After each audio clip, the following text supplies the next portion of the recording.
My name is Jeff Moon. I'm a market development specialist for Corteva Agriscience. Well, I think it's a good time to take some time to evaluate what's happened, over the year up until that point. We want to make sure that, we've achieved the weed control that we set out to get early in the season. So if you can do that by walking your fields, or maybe you did it earlier in the year with some drone pictures or some assistance that way. I also believe while you're scouting, you need to take a look at any insect or disease issues that might be out in the field and take note of that. Something that you might have missed earlier when scouting, or if you did have a fungicide application, how did it work? Or maybe you didn't do a fungicide application and you wish that you had. So those are things to consider as well. And then I think just general field conditions. Sometimes people need to do some tiling or some improvements on their fields, and so it's a good time to think about that.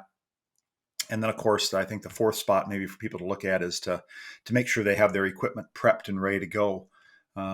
These harvest seasons can be quite quick sometimes, or you might be dodging, in between weather systems to get that done. And so making sure your equipment is ready to roll. And if you have, some satellite technology that you're using, whether it's, yield maps and those kinds of things, if you've made any changes from the previous year, you want to make sure that you understand those and how it works and you're ready to go when it's time to harvest.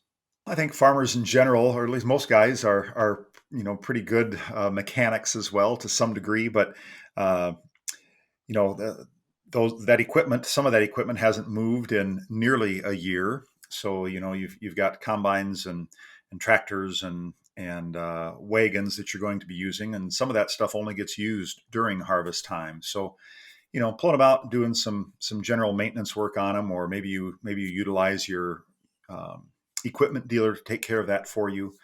But just make sure everything's in running order. The safety guards are in place that need to be there. As I mentioned before, the electronic equipment that you might have as far as yield monitors go, that stuff is working the way it's supposed to. I think all those things are pieces to consider before you hop out into the field and get going with harvest.